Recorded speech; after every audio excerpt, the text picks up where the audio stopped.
going on a tiger safari. And Wow. it's actually bringing the hairs off of Yeah. my arms as I Yeah. think about it. It was just absolutely phenomenal.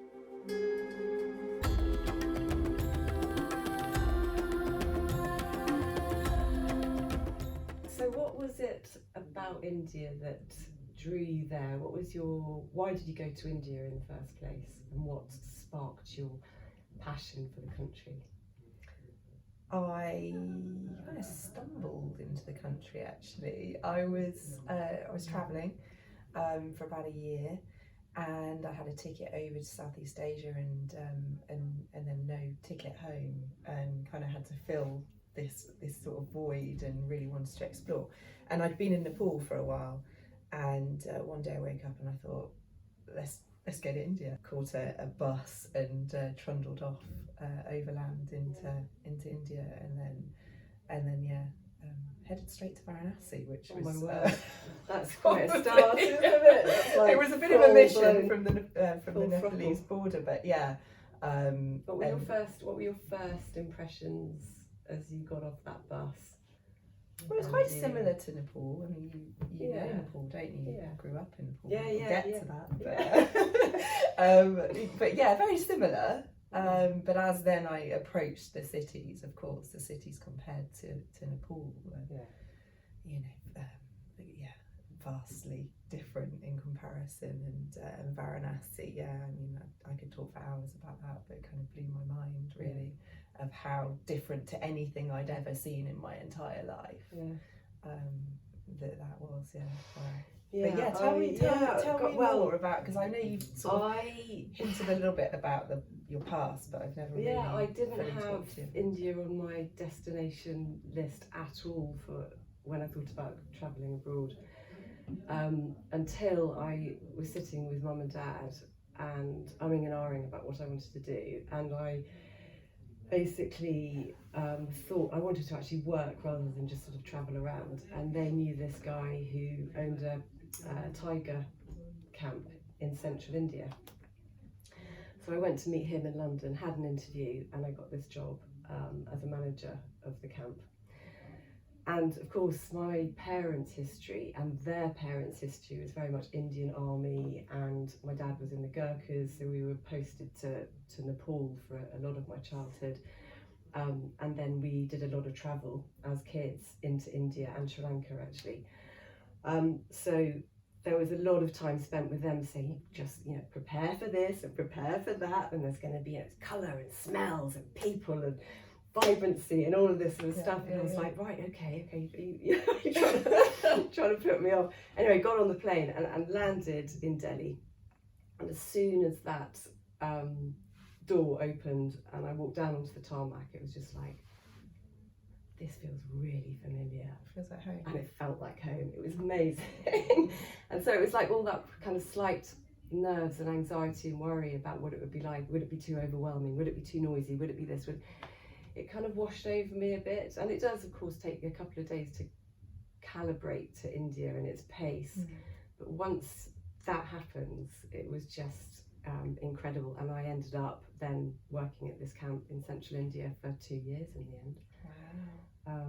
And the best 2 years of my life. They were absolutely just phenomenal. That's where, really learnt about tigers and tiger conservation, and had the most incredible sightings. And that was probably one of my, I would say, favourite memories of sort of going to India and travel in India, was going on a tiger safari. And it's actually bringing the hairs off of my arms as I think about it. It was just absolutely phenomenal. We went on this, I was in the Jeep with a couple of clients, and I had obviously had some amazing experiences, but I was with this woman and she'd come to India on her own, and we're in the Jeep driving through, and the light was going and the sun was coming down. We were supposed to be out of the park at a certain time, and we suddenly came across this tiger walking across the meadow, and it was so exhilarating. It was just incredible. Seeing tiger in the wild is for me, like, it was a real pinnacle, real moment, and it'll stick in my memory banks. What about you? Have I ever told you, well, you probably heard me on the phone talking to clients, but my quite secret is that I've never actually seen a tiger. Oh, actually, I think you've seen leopard. I've seen a leopard, and I've had that feeling that you've just described. So I know what you're talking about, Yeah. and for me, you know, seeing a leopard, it was walking towards me for 10 minutes, and we kept trying to reverse, and it was, you know, getting closer and closer and closer, and my heart felt like it was in my mouth, and I had the goosebumps all over me, and it was absolutely one of those moments I will never ever forget. But I've now been, you know, talking about those first steps into India 25 years ago. Now I've visited 9 national parks in India. You know, I've been very lucky in that sense, but hugely unlucky about seeing tigers. And I have seen a tiger once from the back walking away. So I know they exist, and I also know they exist because every single client that I've sent away in the last, you know, however long I've been, like 11 years with Steps, every single person has seen one. So I feel like almost I'm carrying that. You're taking the bad luck for them. I'm carrying that bad luck for them. So if you're all out there, Oh, bless you. I'm doing it for you. So that if anybody was to ever ask me what would you most like to see in India and what's your next thing that you'd love to see, that will always be my answer. So what are your top tips for people going to India? Maybe, I mean, probably specifically off the back of that, to sort of optimal how to get time, how to see tiger. Oh yeah, I've got that nailed for everybody else. Yeah. So ideally, I mean, for everybody else this works, but we normally send people into the park very early in the morning. Ideally, if they have a VIP permit, then they would have a very good chance of seeing tigers and get in there way before. And also have that rush that you had, that kind of, okay, I've seen a tiger, now I've got to get out of this park really quickly, because you've got no kind of limitations on your time in the morning or the evening. So I think, that is the key, isn't it? Without the zones, you know where, talking to the trackers, talking to the local team where they are. And also spending a bit longer in one park, rather than thinking you've got to do 3 or 4 or 2-3 parks within a week or whatever, and moving. I think staying longer in one place, which means that if you're unlucky on day 1, even day 2, or even day 3, you've still got 2 extra days, and over that time you've got your naturalists who have probably tracked a tiger. They know where it's heading, where it's going, and it gives you more of an opportunity to sort of find that meeting meeting point. And also, that longer stay, I think your ears become, I mean, I'm talking like I know what I mean. Putting this into practice. Ideally, you've talked to your naturalist through that prolonged time, which is perfect, isn't it? You have that lengthy time, you learn the alarm calls, what to listen out for, your eyes and ears are more kind of tuned into the jungle, aren't they? So it works. Rushing around is not conducive.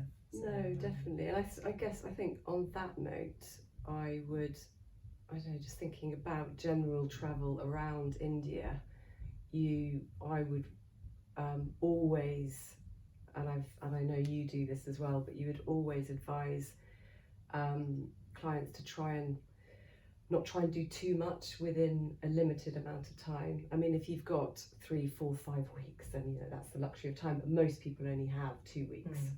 And there is always a hit list and a wish list of the places that you want to go, isn't there? But sometimes you have to say, actually, you've got to come back and do that next bit. Otherwise, India's massive, isn't it? And otherwise you just constantly feel like you're in a car or on a plane or moving. So less is more. And I suppose one of my favourite experiences and parts of India is getting out into those rural parts, rural regions. It's that downtime. It's that downtime. It's the bird song in the morning. It's the quiet and the peace and the light. And meeting people, those chance conversations. What are you doing here? Why are you here? Incredible. What's on your wish list? Like, what would you obviously both of us have managed to see a lot of India, but what if you could have your ultimate trip, what would it be? I really want to go back to Kashmir, and I say go back to Kashmir. I have really, really vague memories of going. My parents took us there when we were kids, and I was probably about 4 or 5 years old, and we were travelling around. And my earliest memory of it was we'd stayed on a houseboat on Dal Lake in Srinagar, and we had climbed onto a small little shikar, I think they're called, and that you go from the houseboat to the ghats, which take you up into Srinagar. And we were on this boat, and I think I must have fallen asleep on this boat in the sort of, that lovely gentle floating on the lake. And we got to the steps, and I remember waking up, and this lovely Indian lady was sitting next to me, and my parents had gone. I was just like, oh my God, where have they gone? Where have they gone? And then they very quickly returned to the boat, and of course I then stepped off the boat to go and join them. Sort of sleepy and daisy. I was really sleepy, and I just went, no, it was straight into Dal Lake and fell in. But anyway, that's fine.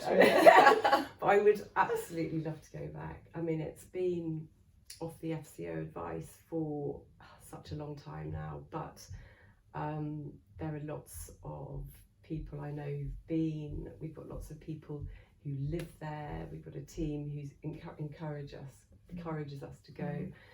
And we've also got lots of clients that are very keen to go. So if you could, recce it. Yeah, so that would be my next thing. I want to return to Kashmir, go and do a proper recce. And then be able to share that with clients who want to go themselves. I wanted to ask you as well, and I'll give you my thoughts, because putting together itineraries for clients, that first inquiry, that first time, I want to go to India for the first time, where should I go? Because I mean, it's so vast, it's like, where do you start? And then what do you include that's not gonna, because I think it's really our job, our job to really kind of get people to fall in love with the country, isn't it? Because it's not just a one-hit destination and you never go back. It is a time and time again, repeat, return. And if it's not done properly, the first time, it can be like, Marmite, can't it? So what would be what do you say to clients who want to go for the first time? Where should they go, and sort of how should they do it? I think there's always a first conversation, either north or south. It sort of works through a funnel almost, don't you, of what's going to be right for these people. And I think the north is obviously quite heavy, forts, palaces, history, but I find the south, actually for first timers, is a lot more gentle. So I guess, that works for some people. Sri Lanka in that sense. Really similar to Sri Lanka. Yeah, Sri Lanka is like a mini India, isn't it, in many ways. Going off on a bit of a tangent, but I think Sri Lanka is a great starting point for the Indian subcontinent if people are thinking about going off and seeing more of India, to prepare them for what they might see and the food and things like that. But so I guess that's my first conversation. What's going to be the most important? And I think what you were talking about earlier, trying to see too much, there really is and has to be some serious conversations about what's going to have to be compromised here, because there's, the more you research, and I'm sure you're the same with your own travels, and I am, you start, you go down rabbit holes and you want to see this and this temple, and you have to go and see this. Everybody says you have to go and see big Jaipur. Those distances are between each place, so it's kind of it's got to be a compromise. I guess that's where we step in, but I feel, there's a reason for the Taj Mahal to be one of the most famous monuments in the world. It's like the most hyped monument. So if somebody says, where should I go? It's still, just talking about it now, it gives me tingles. And I've been there 3 times now, and it's still, to this day, if I am confronted with that monument, it just does something. And I think, lots of clients say to me, well, do we have to? What's the point? Everybody's been, I've seen so many photographs, and actually I think it's less, for me, it's less about the building, and it's more about when you're there, being in the presence of other people who have made pilgrimages to that site, who have always wanted to see it for all of their, that's been on their wish list for most of their lives, and that feel, it's electric almost, that feeling in those gardens, and just walking around the actual site is incredible. So I think it seems a bit of a cliche, but I do feel for people, I do think, first timers, if if it Yeah, works. so Delhi, then Taj Agra, Mahal. it always delivers in spades, Yeah. really, and then onto Jaipur. That golden triangle. Is I mean, really good questionable. start. Jaipur, we both agree, has got very, very busy. Yeah, We've both visited recently. It's changed a lot. yeah. But again, But it's there's sort of the reasons and gateway, isn't it, benefits into and gateway. Rajasthan. Yeah, So you yeah, get and all that through. craftsmanship, and it's a hub for music, for crafts, Yeah. for literature festival, Yeah. for many things. So Yeah. it is. Yeah, and I Good think, starting I suppose point. Rajasthan, yeah, as you say, Rajasthan or Kerala are both two good starting. They've got very good infrastructure, amazing hotel choices, and the standard of, safety, hygiene, all of those kind of things is really up there, isn't it? Yeah, it's and predictable. I think it's kind of manageable and easier to kind of navigate. So yeah, either one of those.